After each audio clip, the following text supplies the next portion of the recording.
ইরানকে দমাতে আমেরিকার দেয়া অর্থনৈতিক নিষেধাজ্ঞাই এখন তেহরানের জন্য আশীর্বাদ হয়ে দাঁড়িয়েছে।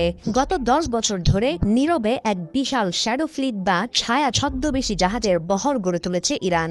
এসব সমুদ্রগামী জাহাজ পশ্চিমা ব্যাংক বা বিমা ব্যবস্থার উপর নির্ভরশীল নয়। ফলে যুক্তরাষ্ট্র ও তার মিত্রদেশীয় জাহাজগুলো চড়া মূল্যের বিমা আর হামলার ভয়ে হরমুজ প্রণালী এড়িয়ে চলছে। অথচ সেই ইরানি রহস্যময় জাহাজগুলো তেল নিয়ে নিশ্চিন্তে পৌঁছে যাচ্ছে চীন সহ বিভিন্ন দেশের বন্দরে। সব মিলিয়ে বিশ্লেষকেরা মনে করেন, দীর্ঘদিনের মার্কিন আধিপত্যের বিরুদ্ধে বড় চ্যালেঞ্জ ছুড়ে দিচ্ছে পারস্য উপসাগরের প্রবেশদ্বার হরমুজ প্রণালী ঘিরে ইরানের প্রতিরোধ কৌশল। দশকের পর দশক ধরে বিশ্ব বাণিজ্যের গুরুত্বপূর্ণ নৌপথ হরমুজ প্রণালীকে কবজায় রাখার চেষ্টা করেছে পশ্চিমারা, কিন্তু কোনো কৌশলেই আসেনি কোনোরকম সফলতা।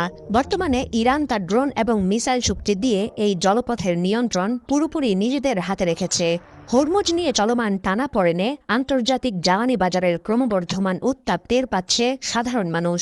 আমেরিকার দাবি, নিজেদের জ্বালানিতে তারা স্বয়ংসম্পূর্ণ, কিন্তু বিশ্ববাজারে তেলের দাম দেশের সীমানা মানে না। ফলে সংকটের চাপ যুক্তরাষ্ট্রের উপরও পড়ছে।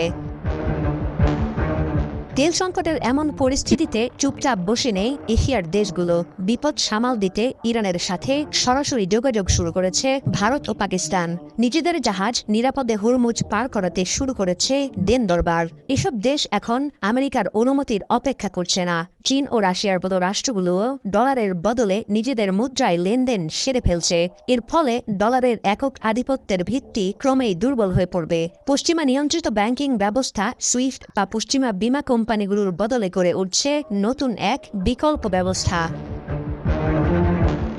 আমেরিকার ইশারায় একসময় চলত সবকিছু, সেই আধিপত্য ভেঙে এখন আঞ্চলিক শক্তিগুলো তৈরি করছে নিজেদের নিয়ম। হরমুজ প্রণালীর টানাপোড়েন থেকে জন্ম নিচ্ছে নতুন এক বিশ্ব ব্যবস্থা। ইয়েমেনের কৌশল কাজে লাগিয়ে বেছে বেছে পশ্চিমা জাহাজগুলোকে আটকাচ্ছে ইরান। একই সঙ্গে বন্ধুত্বপূর্ণ দেশগুলোকে ছেড়ে দিচ্ছে হরমুজের পথ। ট্রাম্পের হুমকি উপেক্ষা করে আঞ্চলিক সমুদ্রে ইরান চালিয়ে যাচ্ছে নিজের রাজত্ব। বর্তমানে এই বদলে যাওয়া দৃশ্যপট প্রমাণ করে, কেবল নিষেধাজ্ঞা দিয়ে বা পেশি শক্তি দেখিয়ে এখন আর এককভাবে বিশ্ব বাণিজ্য নিয়ন্ত্রণ করা সম্ভব না।